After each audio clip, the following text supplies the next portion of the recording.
और इजराइल में बारूदी टकराव का माहौल बन गया। तुर्की ने इजराइल के प्रधानमंत्री नेतन्याहू के साथ 37 लोगों की गिरफ्तारी का वारंट निकाला है।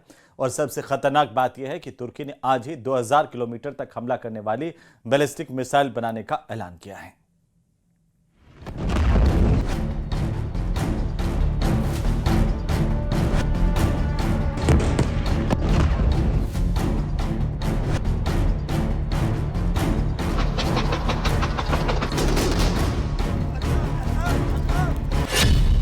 तुर्की ने इजराइल पर हमला शुरू कर दिया है।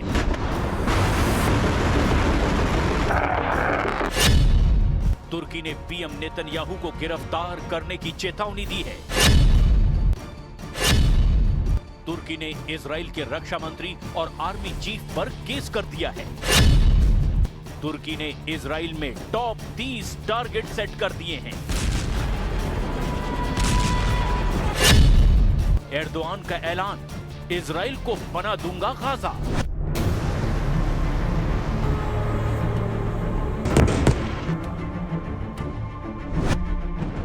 एर्दोआन ने 2 साल तक गुस्से को पाल कर रखा, लेकिन अब इजराइल से उन्होंने गिन गिन कर बदला लेना शुरू कर दिया है। तुर्की के कट्टर राष्ट्रपति ने पीएम नेतन्याहू को गिरफ्तार करने का पूरा प्लान बना लिया है। तुर्की नेतन्याहू पर मुकदमा चलाएगा, उन्हें हथकड़ी लगाएगा। नेतन्याहू के साथ 37 इजरायली दिग्गजों की तुर्की ने हिट लिस्ट बना रखी है। एर्दोआन ने नेतन्याहू का गिरफ्तारी वारंट निकालने के बाद बड़े एक्शन की तैयारी शुरू कर दी है। तुर्की ने पीएम नेतन्याहू के साथ इजराइल के रक्षा मंत्री इजराइल काट्स, राष्ट्रीय सुरक्षा मंत्री इतामार बेन गवीर और सेना प्रमुख लेफ्टिनेंट जनरल एयाल जामीर पर गाजा में नरसंहार का आरोप लगाया है। नेतन्याहू के खिलाफ जारी वारंट में 17 अक्टूबर 2023 को गाजा के अल अहली बैप्टिस्ट अस्पताल पर हमले में 500 लोगों की मौत के आरोप लगाए गए हैं। इसके साथ ही 29 फरवरी 2024 को इजरायली सैनिकों की ओर से मेडिकल उपकरणों की बर्बादी के आरोप भी लगाए गए हैं। मार्च 2024 में भी गाजा के तुर्की फिलिस्तीनी फ्रेंडशिप हॉस्पिटल पर इजराइल की बमबारी के दावे किए गए थे। अब तुर्की ने गाजा में अपने अस्पताल की तबाही का बदला लेना शुरू कर दिया है, जिससे हमास लीडरशिप के हौसले बुलंद हो गए हैं। हमास ने नेतन्याहू के साथ 37 लोगों पर तुर्की के एक्शन पर खुशी जताई है। वहीं इजराइल ने तुर्की को धमकी दी है कि वो ऐसे हथकंडे से युद्ध भड़काने की साजिश बंद कर दे। इजराइल के विदेश मंत्री गिडोन सार ने सोशल मीडिया प्लेटफॉर्म पर लिखा, इजराइल एर्दोआन के पीआर स्टंट को सख्ती से खारिज करता है।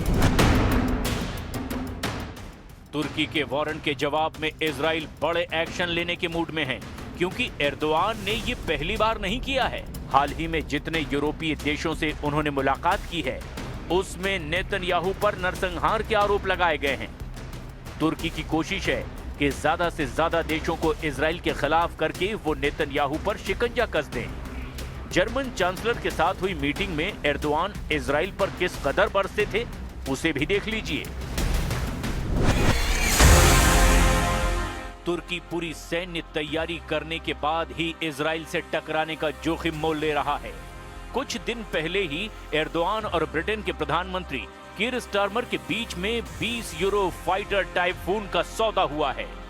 ये डील 10.7 अरब डॉलर की है, यानी करीब 95,000 करोड़ रुपए में तुर्की को ब्रिटेन से 20 यूरो फाइटर टाइफून जेट मिलेंगे।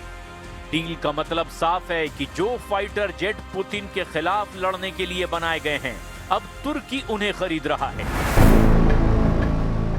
तुर्की के साथ फाइटर जेट डील ने यूरोप का जोश हाई कर दिया है। पुतिन से S-400 एयर डिफेंस सिस्टम की डील करने के बाद से एर्दोआन के नेटो से संबंधों में खटास भरती जा रही है। हालांकि तुर्की खुद नेटो का हिस्सा है, लेकिन इजराइल का सबसे कट्टर दुश्मन भी। इसीलिए अमेरिका के ना चाहने पर भी वो नेटो देशों में इजराइल विरोधियों की टीम बना रहा है। Typhoon savaş uçaklarının tedarikine dair uygulama düzenlemeleri heyetler arası görüşmelerde imzalandı. Biz de az önce Sayın Steinmeier'la bu konudaki işbirliği beyanına huzurlarınızda imza attık.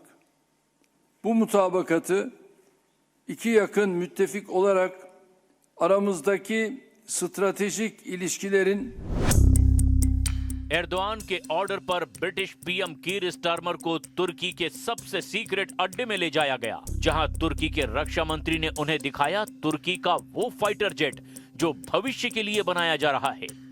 इसका नाम है कान। कीर स्टारमर को बताया गया कि तुर्की का कान फाइटर